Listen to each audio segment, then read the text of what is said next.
Hello everyone, आज हम करेंगे एक्सरसाइज 4.1 का क्वेश्चन नंबर 4। निम्नलिखित कथनों के समीकरण दीजिए। आपको ये कथन दिए हुए हैं, इनको आपको समीकरण के रूप में दर्शाना है। सबसे पहले तो हम इसमें जो उपयोग हो रहे हैं शब्द, जैसे योग, घटाना, गुना, 3/4, योगफल, ऋण, इनको देखते हैं कि ये क्या होते हैं। देखो, अगर आपको किसी कथन में दिया हुआ है योग या फिर योगफल, तो उसका मतलब है आपको उसको जमा करना है। फिर उसके बाद अगर आपको दिया हुआ है घटाना है, घटाना शब्द आया है तो इसका मतलब है माइनस करना है। गुना क्या होता है? मल्टीप्लाई, और भाग करना मतलब क्या होता है? डिवाइड करना। गुना, मल्टीप्लाई और भाग करना मतलब डिवाइड करना। ठीक है। फिर उसके बाद अगर आपको किसी कथन में इस तरह से दिया हुआ है कि 1/4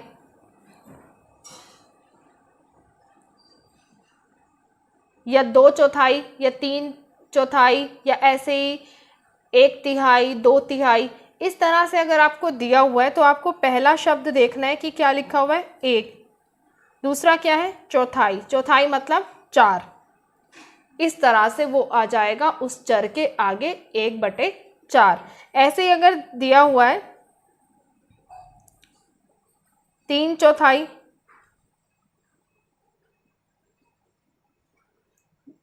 ये 3 और चौथाई के लिए नीचे क्या लिखोगे?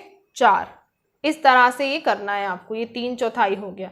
ऐसे ही 1/3 लिखा हुआ है, अगर 1/3 तो इसका मतलब 1/3। तिहाई मतलब 3। और अगर आपको किसी सेंटेंस में, किसी कथन में दिया हुआ है कि ऋण या फिर ऋणात्मक संख्या, तो इसका मतलब क्या है? जो संख्या है उसके आगे क्या लगाओगे? माइनस का चिन्ह। और अगर लिखा हुआ है धन या धनात्मक संख्या, तो उसके आगे क्या लगेगा? जमा का चिन्ह। तो अब उन कथनों को हम समीकरण में बदलते हैं।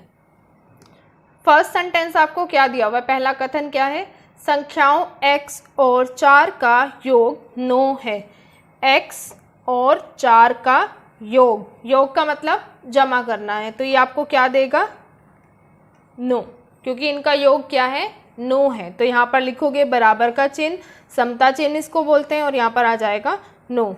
दूसरा कथन आपको दिया हुआ है y में से 2 घटाने पर 8 प्राप्त होते हैं। यानी y में से 2 घटा दिया, क्या प्राप्त हो रहा है? 8।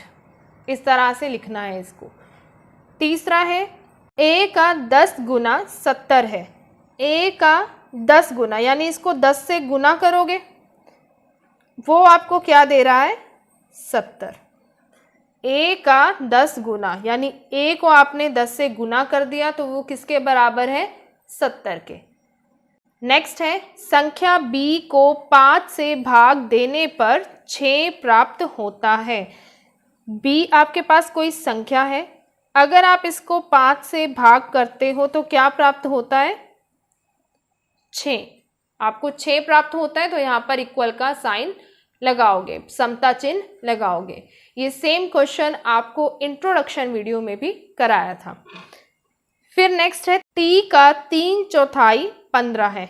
t आपको दिया हुआ है 3/4, इसका 3/4 का मतलब क्या है? पहले आएगा 3 और फिर नीचे क्या आएगा? 4। ये किसके बराबर है? 15 के। t का 3/4 15 है। t को 3/4 से गुना करोगे, आपके पास क्या आ जाएगा? 15।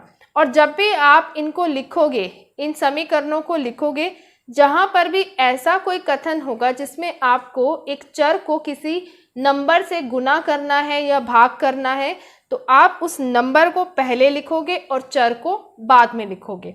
जैसे यहाँ पर 10a ऐसे लिखा मैंने, आपको a10 इस तरह से नहीं लिखना है। पहले लिखना है नंबर, फिर लिखना है चर। उसके बाद नेक्स्ट पार्ट है 6 पार्ट, m का 7 गुना। m का 7 गुना, मतलब मुझे इसको 7 से गुना करना है, 7 मैंने यहाँ पर लिख दिया। और 7 का योगफल, 7 m का 7 गुना और 7 का योगफल, मतलब इन दोनों को जमा करना है। ये आपको क्या देता है, ये क्या बन गया 77। ये दिया हुआ है ना आपको कि m का 7 गुना और 7 का योगफल आपको 77 देता है। नेक्स्ट है एक संख्या x की चौथाई, x की चौथाई यानी 1/4, x का 1/4 ऋण 4। अभी मैंने आपको बताया कि अगर किसी नंबर के आगे ऋण लिखा हुआ है यानी उस नंबर के आगे कौन सा चिन्ह लगाओगे आप, माइनस का। एक संख्या x की चौथाई, चौथाई लिखा हुआ है यानी 1/4, तो ये मैंने यहाँ पर लिख दिया 1/4 ऋण 4, मतलब इसमें से 4 को घटाओगे तो आपको क्या मिलेगा, क्या देता है आपको 4। ये बन गया 7वां समीकरण।